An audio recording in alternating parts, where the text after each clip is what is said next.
How you doing? Good, how are you? I'm good. I'm good. What have you been up to today? Anything? Oh yeah, it's so manic. I had a baby in August, so she's Oh, 8 weeks. congratulations! Thank you. So like every day is like I could not imagine. That feels very far away for me, but I don't know how you're managing it all. it's crazy. To be honest, like things like this is like, oh, I can sit down for like half an hour. Talk about yourself for a bit. It's basically therapy. No, it's fantastic. So, how's the career been since you've had a baby then? God, I mean, it's just like I'm trying to think back to life pre-baby. I think because you never know how you're going to respond to it. Like I have musician and artist friends that have had babies and then like haven't wanted to go, but I just want to be a full-time parent. And then I have other friends who are literally like, so I've written a musical. Anyway, we're going to get into that. But the girl that I've written it with, she also had a baby. So in lockdown, we wrote a musical and both had babies. So I think it was like 3 days after giving birth, was like back in the meetings with us, Wow. like switched on, brain on, because my brain just for like so many weeks, like the hormones just like you can't think straight, and then obviously the lack of sleep, like so you just don't know how you're going to respond. So I think after about 4 months I was like itching to get back to making some music and stuff. um and then what I found the most incredible is like, whereas before, if I'm like, okay, I'm going to write today, then I'll spend the whole day not writing, and then maybe at like 8 o'clock pretend to write something which I'd never use. Like now I'm like, okay, I've got an hour and I'll like write a song. Oh, wow. That's impressive in an hour, definitely. Yeah, so it's like, because you just know like that's it, that's all the time you've got. So it's really helped just to be really focused and stuff. And also like it's really like helped me prioritize what I actually want to spend my time doing, because any time not with the baby, it's kind of like it's got to be worth it, you know. Definitely. So tell Yeah. me about this musical theatre you've got coming up then. It sounds exciting. Oh yes. So it's a show that was conceived along with the babies in lockdown. So it's, oh, I want to say it's called We Can't Decide on a Name. So Similar to having a kid as well. So yeah. yeah, well exactly. Exactly. At least with a kid you've got like X amount of days and then you have to go register the name. If we had that, then maybe. But at the moment it's called The Quickening for now. The Quickening, and it's set in Weimar, Germany, between the two world wars, and it's following the lives of real people that existed at the time, and so there's like amazing, it's celebrating like all the incredible art and freedom that existed at the time, and it's just really really super fun. Oh wow. It sounds Yeah. amazing. Weimar period is just brilliant. It just reminds me of cabaret, stuff like that. Is it kind of like that? Exactly, yes. So it's kind of, oh, by the way, I've just got tickets to see Cabaret on the West End. Oh nice. Yeah. Yeah, it's been sold out for so long, so I'm like, yes. But because what's his name was in it? I can't remember his name now. Oh, was it Eddie Redmayne? Eddie Redmayne, Yeah, yeah. yeah. I don't know where I picked that from, but that was Yeah, yeah, just in no, the you're deepest right, bits of yeah. my mind. He's not in it anymore, Oh, damn. But the guy, I can't remember his name, the guy that's replacing was supposed to be even better. So very ooh. excited about that. So yes, it is like, if it were to be compared to something, it definitely would be Cabaret, just because of the period, but it's quite a different show. But yes, very much like learning about and like exploring that time is just like been incredible. So like when you go to Berlin, have you been to Berlin?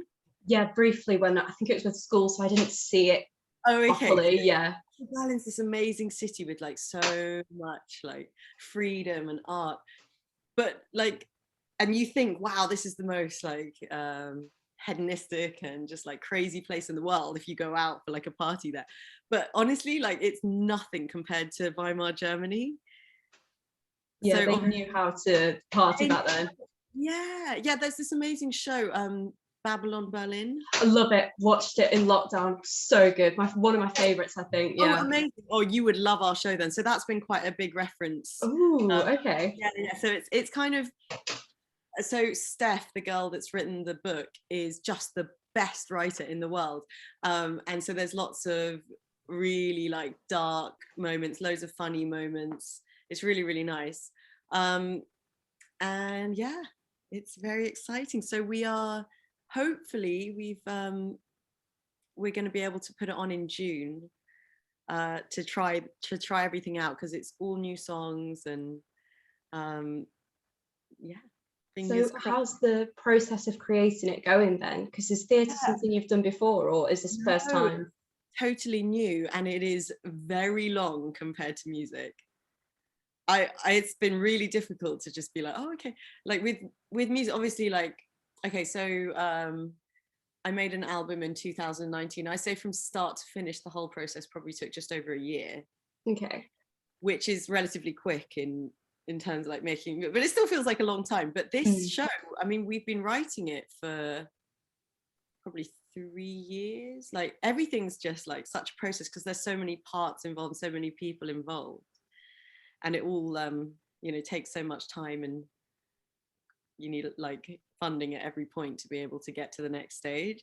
So it's been a real eye-opener, but I've just learned so much, and I've had so much fun, because it's like all the rules, although I kind of stopped following the rules, but like when you're a singer-songwriter, you have to at least try a little bit and be like, not like, everyone always says my music's really theatrical, which I think I've always kind of been like, oh, I don't want to be too theatrical, but now I'm like just embracing it. So finally, for a theatre show, I can just like go completely bonkers.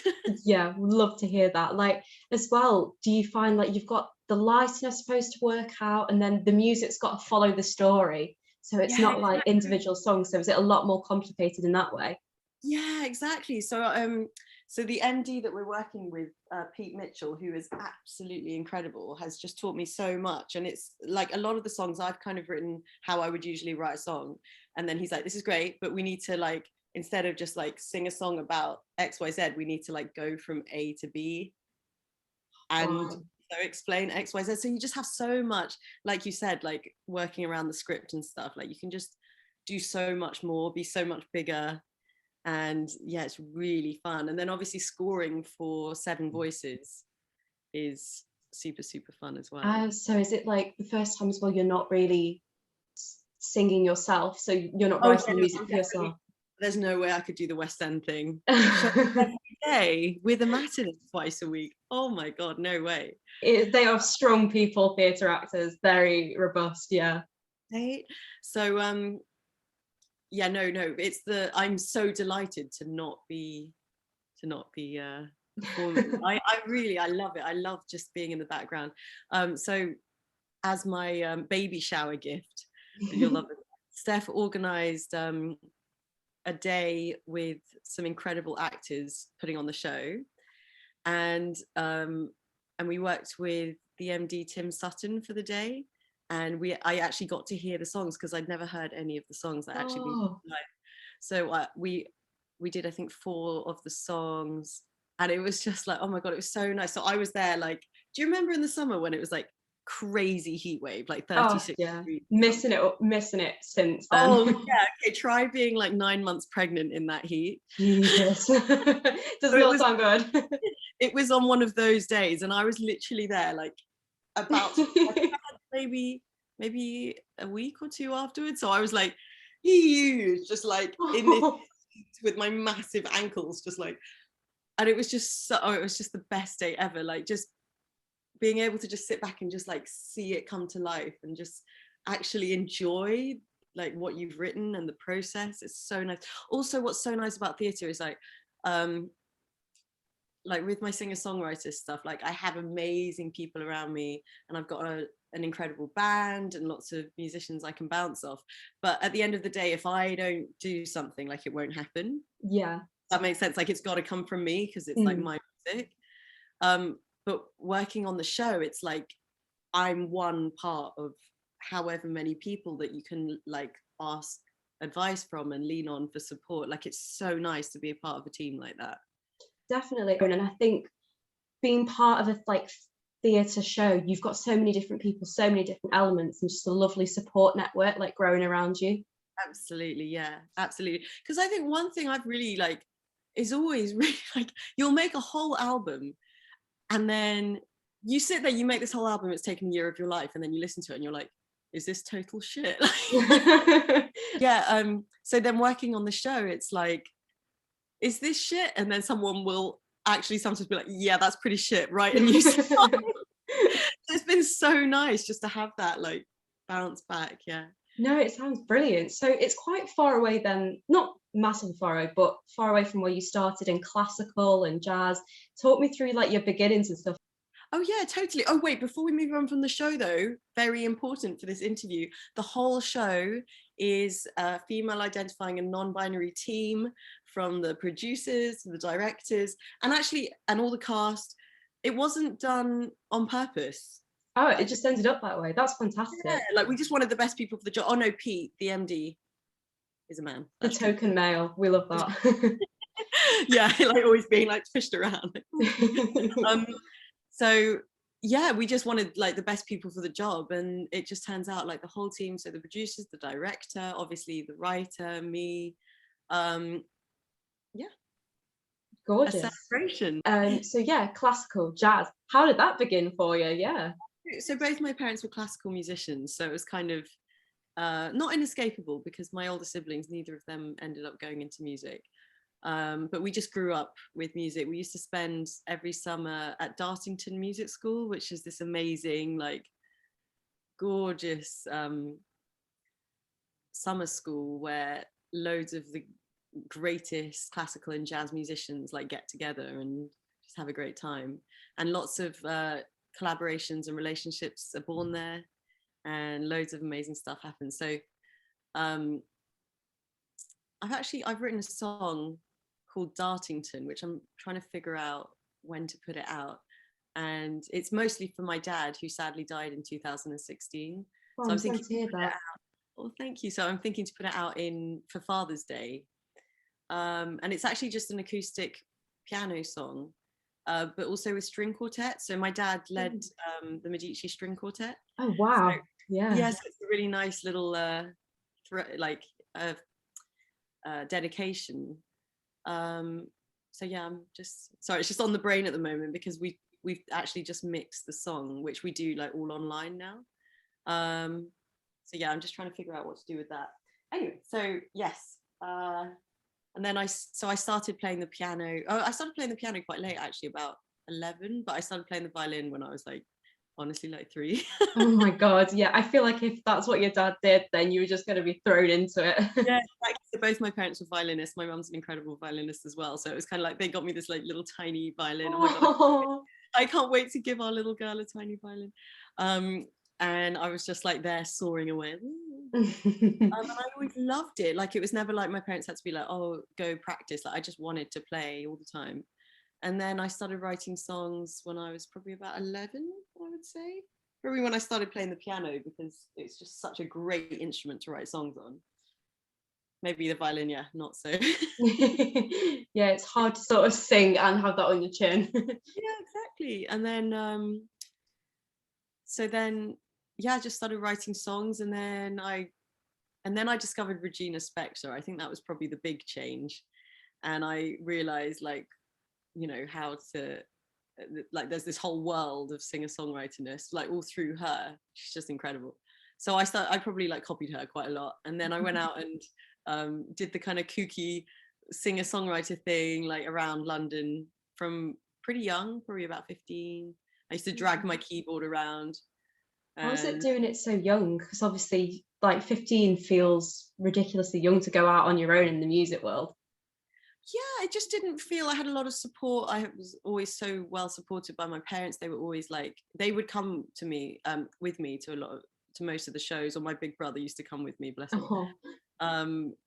And I put together a little band when I was that age, so it wasn't like completely by myself. I had and I listen back to that stuff now, and it is just the most bonkers stuff you've ever heard. But actually, yeah, like I always, like, I did the usual thing that I think is actually quite important for a singer-songwriter to do, which is make a load of music which they never release because they're trying to figure out who they are. Yeah, 100%. It's also Yeah, good when you go through that back catalogue and you're like, oh my God, it's just so weird seeing what I weird. used to do. Yeah. Yeah, but it's funny because I massively must have lost my balls in a way, because I had this stuff was just so out there, and I think I was told by people like it's too much, it's like too intense. Mm. It was just like but actually I think if I put it out people would have liked it, to be honest. And then I had this kind of funny few years because I had like an accidental like pop hit which kind of was by accident, and then um and then I kind of had a like funny experience with like major labels, and so then just kind of like went quiet for a bit, and then spent a little bit of time just figuring out who I actually wanted to be. So now I'm like so happy, I'm like completely independent, don't have anyone telling me what kind of music to make, and it's lovely. Yeah, and that's also not just your music is so original, but your image as well. Like, I think as well, no one telling you how you should look and you being able to curate your own image. Is that something important to you? Oh my god, yes. And this is like, I won't go too much into it, but a lot of like the experiences I had with this label was someone that would like, he was really controlling, and he would tell me what I had to wear and who I could talk to, like all the usual, you know. And I was quite young at the time, I was really only like 20, 21. And I was super shy actually, which I can't believe now. But, you know, my mum's Japanese, and I was kind of brought up that you just sort of, you know, I wasn't who I am now basically, so I didn't have the courage to say. Yeah, and I suppose that's what these men in powerful positions like expect. They're like, well, she's not going to tell me, so I'll just tell her what to do. Yeah. Yeah, I think it's a bit sad on them really. I don't know why they would choose to, but it definitely is the situation. I mean, thinking back then, I was the only female in the room, um, apart from the other singers, you know, like obviously the female performers, but everyone that I was working with at the labels and all the people that made all the decisions and made, you know, got you anywhere basically, were all male. So it's a really lovely feeling that the show, for example, is a load of women making it happen. 100%. Yeah, and that's probably the best thing about you now being independent. You can make those choices and surround Oh, yourself with those people. totally, absolutely. And I remember it was a real like decision, because I was like, okay, I made quite, you know, I was making good money, and it was like, do I want to keep it? Well, I was just so unhappy. So it was like, I think it was mostly because I felt like, well, obviously, like, you know, being controlled and stuff like that, and not having it. Yeah, so I made the decision that I would just rather like live off baked beans um, and make the kind of music I wanted to make. But actually, in the end, since I made that decision, it took a little while, but I've managed to forge an amazing career from amazing support that's out there and independent funding. And for the album, I did a crowdfunder and raised most of the money I needed to make the album just from people supporting it. So Wow. I haven't had to live off baked beans, so that's pretty lovely. Yeah, you've made it happen. So I wanted to talk about Empress actually. I think the music video that struck me in particular was Lady Cherry. And I know you said people said your theatrical is more artistic, I'd say. Do you think you have an artistic side to you that comes through in your music as well? Well, I have to, in terms of the video, I have to give full credit to the incredible filmmakers I work with. So that video is by Philip Reinking and Thomas Linton, who I work with all the time. And they are just like such visionaries. Actually, that video,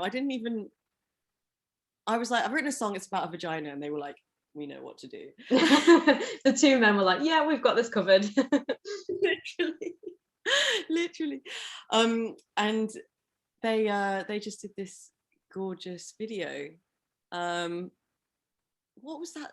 What was the point of it? It was like, I think it was like the beginning of all vaginas, who's like, I'm just trying to think of the lyrics. It was quite funny. And then actually there's a really nice at the end of that song, which you only know if once, like I tell you, there's all the BVs are a load of guys going vagina, vagina, vagina. It sounds like the rhythm section is super fun. Yeah, just a lovely celebration of vaginas basically. And that was a like no budget video. That's what I love the most about, so anyone listening, you can do all this stuff for no money. That was, I think, yeah, I mean, it was just pure like imagination from the filmmakers, because they did it all like in post-production. They put like a devil in there and flames coming out of my and you're just like, wow, I was not expecting this. yeah, exactly. They're just great. Yeah, I just trust them like with my life. So I'll just be like, okay. And actually I was recording out in Berlin at the time, so I did like a bit of filming and then went out there, and then they just sent this video. And actually Philip's sister, there's this little bit where there's some legs that come on, and I was just delighted because she's got the loveliest like slim long legs, and I've got these little like stubs, so she was my leg double. Legs. I was like, hey, thank you. Yeah, very like Bond opening theme, I thought, as well. Like, you know, like the classic James Bond films where they've just got like naked ladies walking across the screen for the title sequence. That's the vibe it was giving me, definitely. Yeah, Bond's great for empowered women, actually. So comparing that to your like recent music, Panda, with your mum, how was that experience, like documenting the generations of womanhood and having that? Yeah, it was funny, really. Because like I'd say Empress is all quite a journalist coined it pop macabre, which is very true, but I don't think the music I'm making now is macabre. And I think, to be honest, it's since I found out that I was going to be a mum, I'm just like so full of love. That's the nicest thing about being a mum. Like any of like feelings towards people that maybe like it's like, oh, that person, it's just like you just have love for everyone. It's like yeah, so I think it's not quite so dark, it's more just like super love. So it's quite a different sound. I'm also working with a different producer. So Empress was the majority was made with the incredible Guy Daigle, who's a film composer. So that's why what gives it this massive sound. But actually Lady Cherry was produced by Bobby Bloomfield, who's a really cool producer. And now the song, so Panda and Uchi, I don't know if you heard, we put it out last year. I'd made with an amazing guy called Rue Lima at Temple Music Studios. So that's obviously quite like a big change to the sound. And also I did a lot of the production and arrangement myself, like in lockdown. Ah, okay. Yeah, so like, God, trying to figure out Logic. No, so like, was your mum always like, I want to get involved with like your music video, or did you just sort of like... God, such the opposite. So like, she's like, she wouldn't want to do it. And then what happened, I don't know if you've seen the Come to Mama music video. No, I haven't seen that one, no. Okay, so that's where it all started. So Come to Mama is like, oh, it's a good one. It's a good one. Anyway, she opens the video. She's wearing this big gold Empress cloak, and she opens the video, and then I'm like in the cloak. So it's like kind of like me being born. That's where it all started. But on that day, we kind of came up with the idea to do it. My mum had to come because I forgot a pair of shoes or something, so she offered to come and bring them. And she'd been like, I think she'd just flown back from America, because she's American, so she goes back and forth. So she'd just come off this like 20-hour flight, and she's like knackered, and then we were like, oh, how fun would it be to have like what we ended up doing? So she turns up and we're like, oh, hey, we happen to have this cloak. And then like next thing she knows, she's sitting like getting her makeup done. Like, what's happening? Anyway, she's just game for anything. She's the best. So for Panda, I was like, Mom, I've written you I think I said, I was like, happy birthday, I've written a song for you. Oh, by the way, we got to shoot a music video, so be here at this time on this day. And she's like, okay. So yeah, no, it's very much coming from me. Oh, bless her. As well, like, is she like one of your biggest like inspirations as well? Like, oh my gosh, in everything? she is like absolute inspiration in everything in life. That is the other thing that becoming a mum really, I mean, my mum is like my best friend in the world, but when you become a mum and you actually kind of know what your mum's gone through, basically, it just, wow, I mean, it's just like taken the admiration like woo, up there. And she like, I honestly, I don't know how she did it. She had all three of us by the time she was 30, working an amazing job, like perform. She's just superwoman. Like she got her PhD when I was about 2, and I remember I used to sit up on her lap while she was like working all night on it, and then she used to put me to sleep in a cello case. Oh my god, how tiny were you? I suppose kids are quite tiny, but I know, it's very comfy actually. And you know, just these amazing, and like, you know, just like I just always felt like she was there. Like to this day now, like it's like I just always know she's there. And like how you can do that, like with an incredible career. And but it was like you just have to, I guess, just be like, mum, it's just all about getting the balance. And like when you become a parent, it's just like learning to do things very quickly and learning to just like have your brain in a million places, because it's like you're working on something. Like classic is like, I'll try and write when baby's napping, but you never know how long the baby's going to nap for. So I usually have this like whole like ritual before I write of like setting up the piano and like getting myself a cup of tea. But then that whole thing takes 20 minutes and then the baby wakes up. So now I do it really, really quickly, and then often the baby wakes up anyway. So I'm like there, like ready to go. And then it's like, so, or I'll just start coming up with an idea and then you quickly have to record it and then go be a mum for an hour and then come back to it for 20 minutes. Like just have your brain in a million places, you know? God, yeah, that is demanding. Would you want any more after, or are you good with the one at the moment? Oh my god, I want like a whole herd. You could create a band, have a little band. Well, that's the dream, isn't it? An a cappella band. There we go. Basically have the version of the Nolan sisters. Don't know why the Nolan sisters were the first family band I could think of, but yeah. God. My husband's a great musician as well. It's like, yeah, let's have loads of girls and then we can do like these like lovely 4-part harmonies and stuff. And then I'm like, well, I'll be the bass because I've got like the lowest voice in the world. Actually, when we sing for her, I don't know how it happens, but I always end up with the bass part and he's like up there, like singing these like, I'm like, why does this always happen? Oh, wow. Lovely. So where has been the best place you've played then? So what's been like your favorite gig you've ever done? Okay, so I have to say, I did some shows out in America. God, I can't think when this was. 2000, I can't remember the year. Anyway, a few years ago, not too long ago. And it was just happened to be that these shows were just completely wild. So I played the Viper Room in LA, which is Johnny Depp's club. Oh, wow. Wow. Yeah, I was like there in my furs waiting to meet Johnny, but he never arrived, but that's okay. It's okay, yeah. And then in the same tour we did like a rooftop in Las Vegas, which was honestly like the wildest. Have you seen The Hangover, or like, you know what the film? I know of The Hangover. I'm getting the vibe, definitely. It was like that. It was like this guy in a kilt with a chihuahua at the show who then insisted to take us all gambling. So then we went out, and then I mean the show itself was like it was in downtown Vegas and it was like overlooking the whole city. It was so cool. Also just I love playing in America because American audiences are always so like generous and like woo woo woo woo. How much for a CD? And you're like, oh, $10, and they're like, here's 50. Like, great. Like in London, you know what Londoners are like. Yeah, but you know, it's funny with performing. I haven't performed, obviously. I stopped performing in lockdown, and then I haven't since because I had a baby, and I just kind of I keep thinking, oh, I should get back, because I used to gig quite a lot. But I kind of I don't think it's fair to say I realized I hated it, because I didn't. I used to love it, but it's like the build up to it and the stress around it. I just kind of fell out of it, and now I'm like imagining getting back into it. But I have been asked to do a couple of shows in the summer, which I think I'm going to work towards.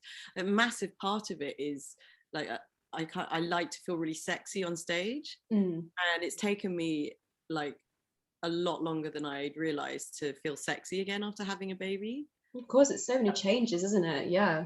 Well, just your body changes so much. So now I'm like imagining getting into like a dress, but I kind of am excited about getting on stage and and like not falling onto that, because often that would, not falling onto it, but it was like a big piece of my armor was the fact that I felt really sexy. So it would be really nice to, like, now that that's not a priority to me, basically, to get on stage, and whether I still will feel sexy just because it's the performing and the actually like being that person that's sexy, or so we'll see. It's going to be a fun. What else you want to say about the theatre show? Any like dates or just anything you need to get out there? Yeah, sure. So this all came about through Panda. So Panda is out now, celebration of motherhood, dedicated to my beautiful mum and my beautiful daughter.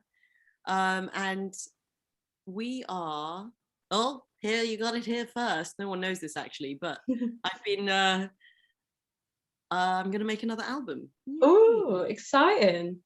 Yeah, so we're going to start working on it over the summer. And see, this is me like being impatient. I wanted to try and put it out in November, but that's pretty unlikely. So hopefully the beginning of next year. And so Panda is part of like the bigger Uchi project. So we're working with Migrant Help and doing some incredible workshops with them. And Uchi was, it just like celebrates family and love, but also like our sense of identity and like the homes we carry in us. So Uchi comes from my mother's maiden name, which was Yamauchi, which is home by the mountain. Oh, beautiful. So I just love, I love this idea of like this inner home, like the homes that we carry through with us through life. So can't say too much yet, but hopefully we have very exciting Uchi plans coming up. And I'm gonna put another song out soon because I recorded a load of songs when I was pregnant, basically. So we have some more to put out very soon. Ooh. Something's not working with my music, whereas before it would have like really bothered me. Now I'm like, oh well, I've got this like crazy amazing little baby. Yeah, and it's all good. Yeah, and the drive that she drives me to succeed so that I can be a role model to her, but also like to, you know, make some money so that I can give her lovely things, and it's just nice. Oh, lovely. Well, thank you so much for speaking to me today. I've honestly enjoyed it. So I'll see you soon. Yeah, definitely. Take care. Bye. Bye.